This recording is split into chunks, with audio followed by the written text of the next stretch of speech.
Hello students, welcome to my YouTube channel NAP BSc maths lecture. आज हम देखेंगे आपको बीएससी फर्स्ट सेमेस्टर जो आपके फिजिक्स है उसके एक मॉडल पेपर थर्ड। ठीक है। जो जैसे कि आपने पिछले 2 वीडियो में देख सकते हैं, मैंने पिछले 2 वीडियो में फिजिक्स के 2 मॉडल पेपर अपलोड कर दिए। ये तीसरा मॉडल पेपर है। तो चलिए देखते हैं। आपका वही एग्ज़ाम 3 घंटे का पूर्णांक 70 मार्क्स 3 आपके इसमें सेक्शन होंगे। सेक्शन 1 मार्क्स का, सेक्शन 2 5 मार्क्स का, और सेक्शन 3 आपका 10 मार्क्स का होगा, जिसमें आपसे ऑप्शनल क्वेश्चन भी पूछे जाएंगे। जितने भी क्वेश्चन है, अगर उसमें डायग्राम है तो प्रॉपर डायग्राम बनाइएगा। अगर यूनिट कोई फार्मूला लिखते हैं तो उसका फार्मूले के साथ साथ यूनिट भी लिखिए, अगर यूनिट है तो चलिए देखते हैं सेक्शन ए।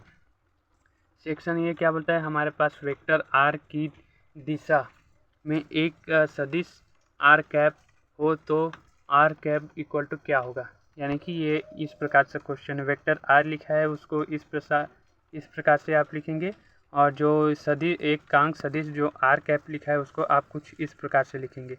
ठीक है। वो कंप्यूटर बन नहीं रहा था तो प्रिंटिंग के समय, तो मैंने वैसा लिखा है। तो इस प्रकार से आप लिखना है इसका। ठीक है। तो इसका आंसर क्या होगा उसको बताना है आपको। नेक्स्ट है जो रेखीय संवेग संरक्षण खाली स्थान के तुल्य है। ये नियम किसके तुल्य है उसको बताना है। जो एक ये संघट है। ठीक है।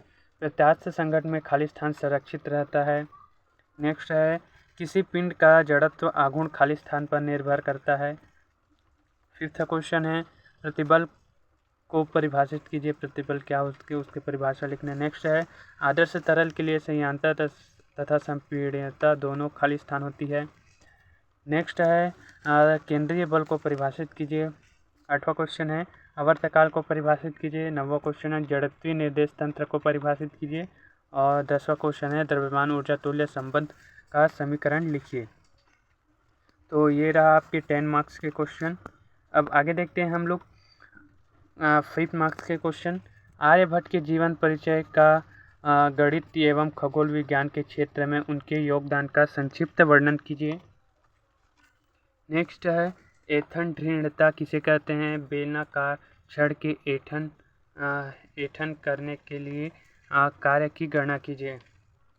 नेक्स्ट है केपलर के जो ये ग्रह है, ठीक है, ये ग्रह गति के नियम लिखिए तथा केपलर के नियम के आधार पर न्यूटन के गुरुत्वाकर्षण नियम की उत्पत्ति कीजिए।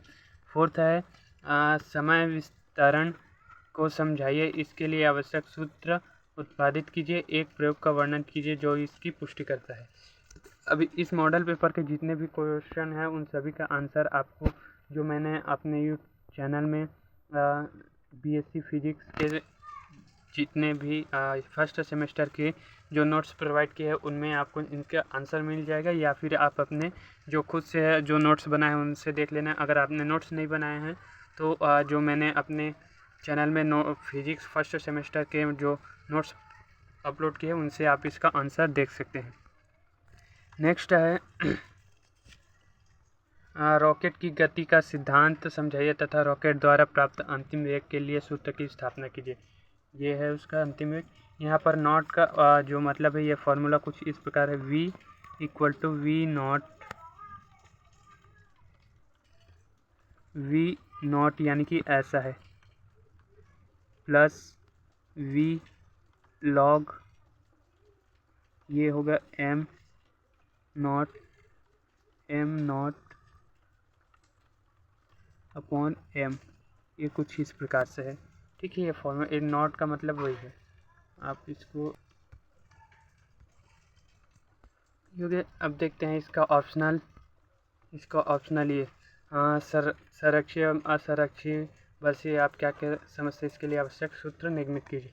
ये आपका फर्स्ट यूनिट का क्वेश्चन है। मोस्ट इंपॉर्टेंट क्वेश्चन है ये सभी, जितने भी आपको मैं मॉडल पेपर में बता रहा हूँ वो सभी आपका मोस्ट इंपॉर्टेंट क्वेश्चन है। नेक्स्ट है सेकंड यूनिट के एक समान ठोस गोले का जड़त्व आघूर्ण ज्ञात कीजिए विभिन्न स्थिति में। ये भी आपका इंपॉर्टेंट क्वेश्चन है। नेक्स्ट है पॉइज़ोलिक समीकरण की स्थापना कीजिए। पॉइज़ोलिक समीकरण की सीमाएं लिखिए। ये भी आपका इंपॉर्टेंट क्वेश्चन है।